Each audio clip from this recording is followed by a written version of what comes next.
जय हिंद, वंदे मातरम। कक्षा 10वीं वाले सभी विद्यार्थी तैयार हो जाइए। आपकी स्क्रीन के सामने आ चुका है सामाजिक विज्ञान का वार्षिक परीक्षा पेपर, जो कि पूरे यूट्यूब पर आपको नहीं बताया जाएगा। ऐसा पेपर मैं अब आपको बताऊंगा। बेस्ट कंटेंट, पूरे यूट्यूब से बेस्ट कंटेंट हम आपको बताते हैं। और ये जो कंटेंट मैं आपको बता रहा हूँ, ऐसा कंटेंट है जो कि आपकी एग्ज़ाम में 101% पूछा जाएगा। वीडियो को आप अंत तक देखेंगे। बढ़ते हैं हमारे क्वेश्चन की ओर। पहला जो क्वेश्चन आपसे पूछा गया है वेरी मोस्ट है, विश्वकोश नामक ग्रंथ की रचना किसने की थी? तो यहाँ पर आप करेक्ट उत्तर के रूप में बताएंगे दिदोरों ने विश्वकोश नामक ग्रंथ की रचना की। अगला है, भारत में बाघ रिजर्व की संख्या लगभग कितनी है? तो जो भारत में बाघ रिजर्व की संख्या है वो है 50। यहाँ पर आप करेक्ट उत्तर याद रखेंगे सभी विद्यार्थी। वीडियो को लाइक करेंगे और चैनल को भी सब्सक्राइब करेंगे, क्योंकि हमारे द्वारा जो प्रश्न आपको बताए जा रहे हैं ऐसे प्रश्न आपको नहीं बताए जाएंगे। गुजरात के खेड़ा जिले में गांधी जी ने सत्याग्रह आंदोलन की शुरुआत क्यों की थी? तो आपको बताना है लगान वसूली में ढील देने के कारण सत्याग्रह आंदोलन की शुरुआत की थी गुजरात के खेड़ा जिले में। किसके द्वारा? गांधी जी के द्वारा। देश का आर्थिक विकास किन कारकों पर निर्भर करता है? जो देश का आर्थिक विकास होता है देश की जनसंख्या के आकार पर भी निर्भर करता है, अन्य देशों से सहयोग पर और वैश्विक स्थिति पर। उपरोक्त सभी यहाँ आपका करेक्ट उत्तर हो जाएगा। सभी विद्यार्थी वीडियो को लाइक कर दीजिए और चैनल को सब्सक्राइब कर लीजिए। देखिए अगला है, भारत में बैंक जमा का कितने प्रतिशत भाग नकद के रूप में अपने पास रखता है? तो वो रखता है अपने पास में 15%।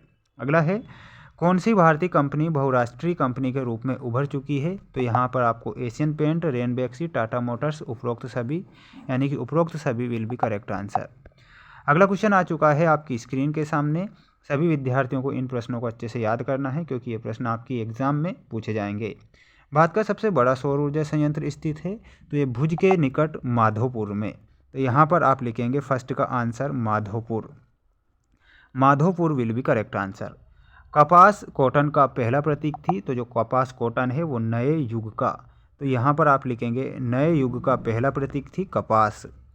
अगला है, गिल्ड्स के संगठन होते थे? तो गिल्ड्स उत्पादकों के संगठन होते थे, तो यहाँ पर आप लिखेंगे उत्पादकों के। किसके संगठन होते थे? उत्पादकों के। श्रीलंका में गृह युद्ध की समाप्ति सन 2009 में हुई थी, ये क्वेश्चन आप याद रखेंगे।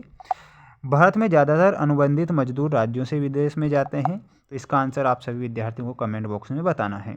सन 2016 तक देश विश्व व्यापार संगठन के कितने सदस्य थे? तो 165। 165 आप सभी विद्यार्थी याद रखेंगे। जल्दी से जल्दी सभी विद्यार्थी वीडियो को लाइक करेंगे और चैनल को सब्सक्राइब करेंगे। ऐसा प्रश्न जो कि आपकी एग्ज़ाम में पूछे जाएंगे, इससे प्रश्न आपको यूट्यूब पर कहीं पर भी नहीं बताए जाएंगे, ये ध्यान रखना है। सरदार सरोवर बांध किस नदी पर बनाया गया? नर्मदा नदी पर। वायु परिवहन का राष्ट्रीयकरण कब हुआ? तो वायु परिवहन का राष्ट्रीयकरण हुआ था 1953 में। इंडियन नेशनल कांग्रेस की स्थापना 1885 में A.O. ह्यूम के द्वारा। भारत में 500 और 1000 के नोटों पर पाबंदी लगी थी नवंबर 2016 में। सेब उत्पादक राज्य में हिमाचल प्रदेश से मिलाएंगे। और स्पिनिंग जेनी क्या है?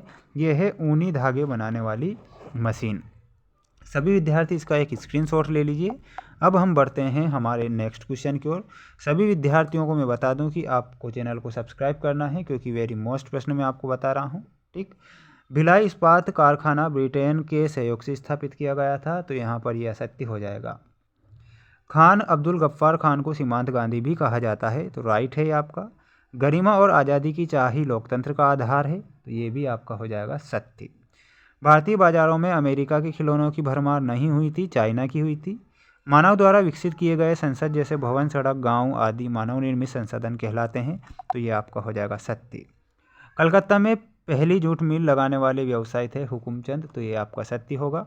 सभी विद्यार्थी वीडियो को लाइक करेंगे और चैनल को सब्सक्राइब करेंगे। अगला क्वेश्चन आ चुका है आपकी स्क्रीन के सामने, जिसमें दिया गया है एक शब्द या एक वाक्य में उत्तर लिखिए। भारत का प्रथम परमाणु ऊर्जा केंद्र कौन सा है? तो वो हो जाएगा आपका तारापुर। कौन सा है? Tarapur will be correct answer. NATO का मुख्यालय है ब्रुसेल्स, बेल्जियम में, तो यहाँ पर आप लिखेंगे ब्रुसेल्स। अगला है, किस देश में एकल पार्टी सिस्टम है? तो यहाँ पर आप बताएंगे एकल पार्टी सिस्टम किस देश में है। तो देखिए यहाँ पर चाइना आप करेक्ट करेंगे, चीन will be correct answer. Bharat में सर्वप्रथम लोहा इस्पात कारखाना कब और कहाँ पर स्थापित किया गया था? तो ये हुआ था 1864 में, जो कि कुल्टी नामक स्थान पर हुआ था। कुल्टी, इस प्रकार आप करेक्ट करेंगे। कुल्टी पश्चिम बंगाल में है। देश में भूमिगत रेलें कहाँ चलाई गई थी, तो यहाँ पर कोलकाता आपको करेक्ट उत्तर बताना है सभी स्टूडेंट्स को। सभी स्टूडेंट्स चैनल को सब्सक्राइब करेंगे। आपको बता दूं कि वायरल पेपर के चक्कर में ना पड़ें, है ना। वेरी मोस्ट प्रश्न आपको बताए जा रहे हैं, तो उन्हें आप पढ़िए अच्छे से और मेहनत कीजिए, मेहनत पर विश्वास कीजिए। मिलते हैं नेक्स्ट वीडियो में। जय हिंद।